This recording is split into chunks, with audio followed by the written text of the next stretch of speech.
Greetings ladies and gentlemen, and welcome to FudgeMuppet.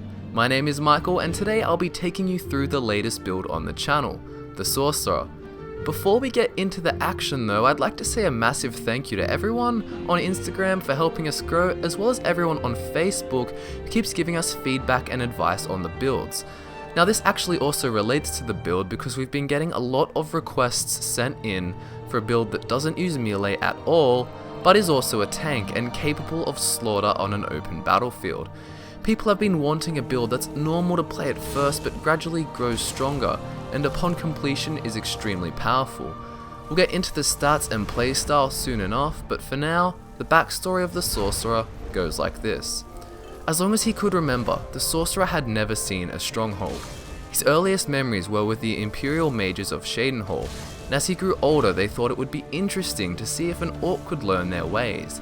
They were part of a Mages Guild splinter group known as the College of Whispers, which had a history in dealing with the undead army of Umbriel that had sacked Shadenhall over a century ago.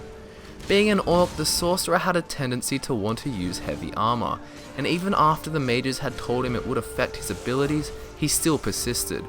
His natural enchanting skills were used for the College of Whispers' daggers and staves, and in return they would assign him masters of many schools of magic for lessons. Eventually the Sorcerer grew more powerful, and of course due to heavy reading, more intelligent. Reading further and further into the old libraries, the Sorcerer began to read the history of his people, the orcs. He learned of the strongholds and longed to reconnect with his culture. Upon heading to Skyrim he was captured, and after escaping Helgen and going to a stronghold, he found he had no value as he couldn't use weaponry.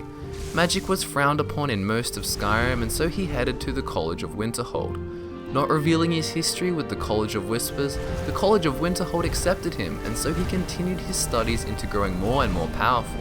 The skills for the Sorcerer are heavy armor, destruction, conjuration, alteration, and enchanting. So as you can see, this will take a long time to master, however eventually it will pay off.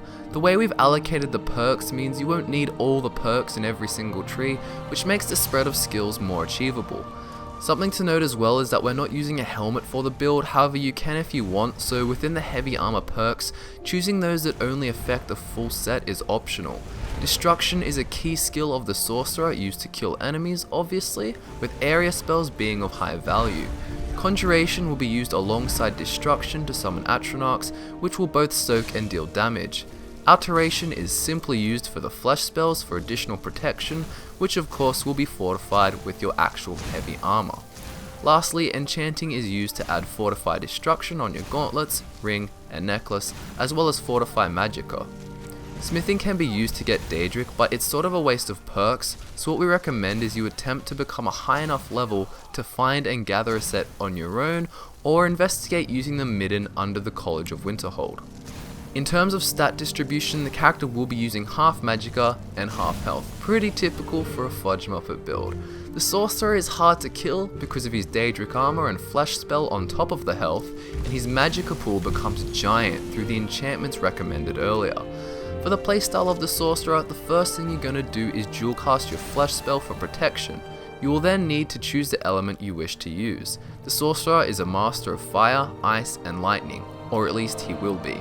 Fire can be used against almost all enemies for burn damage and is particularly useful against trolls. Lightning then, however, is a great tool to use against mages as it will drain their magicka a lot. Finally, if you are fighting large groups of melee focused enemies, Frost is an efficient option as it slows them down and drains their stamina too. Once you've cast your flesh spell and determined your element type, switch to dual conjuration that aligns with the element you're using. For example, if you're using Frost, switch to Frost Atronachs and summon them. After this, switch to your destruction spell of the same type, in this case perhaps dual wielding Ice Storm. Whilst your Magicka will be slightly drained from the setup, your enchantments will ensure your destruction costs next to nothing, so you can keep on fighting for a long time. Earlier in the game, the Sorcerer will definitely not be as overpowered, and it is up to you to learn your abilities and put in the training time in order to achieve greatness. That finished off this week's Skyrim build, and as usual, all the perks you'll need can be found in a link in the description box below. For those wanting to make the build ridiculously overpowered, you can add Restoration. On behalf of Scott and myself, I hope all our subscribers, including everyone asking for a build like this, enjoyed the video. The description box below will also have a link to our Instagram, Facebook, and Scott's Twitter, which will contain exclusive content, allow you to vote for next week's build, and also serve as a platform for asking questions and interacting with us both. If you haven't subscribed already and want to see more content like this, or let's plays of upcoming games such as Assassin's Creed Unity, possibly Far Cry 4, be sure to subscribe now.